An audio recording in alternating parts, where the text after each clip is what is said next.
சபாஷ் பெண்ணே சபாஷ். அப்சரசுகள் அதிலோக சுந்தரத்தோடு அபிநயிக்கிறார்கள் என்று கேட்டோம். இந்நாள் நம் கண்களாலே பார்த்தோம்.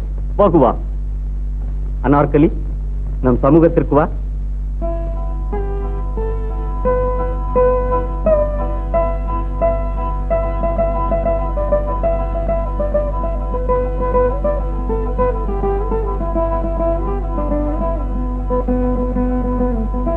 உன் கலா பெருமைக்கு நம் சந்தோஷபூர்வ வெகுமானம்.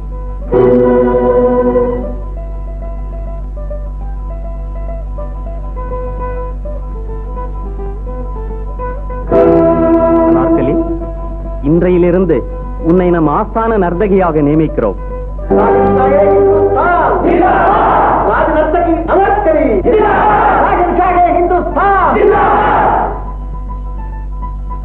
சபையோர்களே, ஒரு பாவமறியாத இந்த அனார்கலியை நம் சாம்ராஜ்யத்திலேயே பெரும் பணக்காரர் எவரோ பிரேமித்ததாக நடித்து இவள் இருதயத்தை அபகரித்து மறைந்ததாக கேட்டோம்.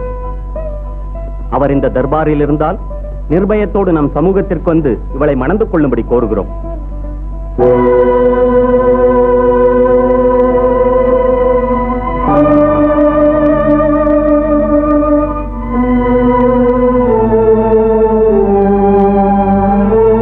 விசாரப்படாத பெண்ணே, உன் பிரியன் நம் சாம்ராஜ்யத்திலே எங்கிருந்தாலும் சரி எடுத்து வரும்படி செய்வோம். உன்னை சந்தோஷப்படுத்துகிறோம்.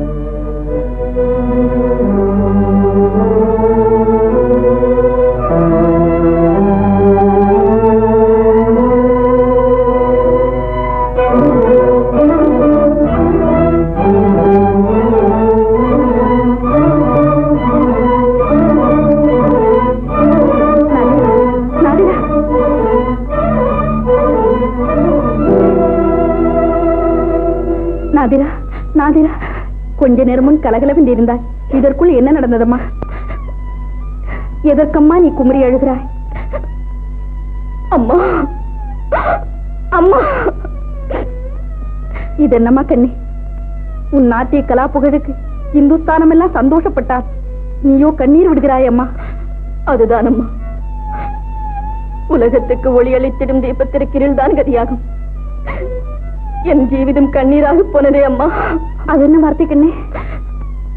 உனக்கு தெரியாதம்மா, எனக்கு இந்த அந்தப்புறத்தில் ஒரே வேதனை தான், சாந்தி இல்லை. இங்கிருந்து வெளியே போகலாம். எங்கதான் போகிறதம்மா? எங்கே ஆனாலும் சரி, நம்மை தெரியாத நாட்டிற்கு மனக்கொதிப்போடு இங்கே சுகித்திடுதலை காட்டிலும் விசால உலகந்த நிலை பிச்சை எடுத்து பிழைக்கலாம். வார்த்தை சொல்லாதேம்மா. ஆலம்பன அனுகிரகத்தால் நன்றாக ஜீவிக்கிறோம். அல்லாஹ் கூட நல்லது செய்தார்.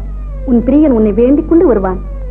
இல்லை அம்மா, எனக்கு அந்த அதிர்ஷ்டம் இல்லை. இந்த மகள் என் மட்டும் சிறையேதான். சந்தோஷ தரும் இடமில்லை.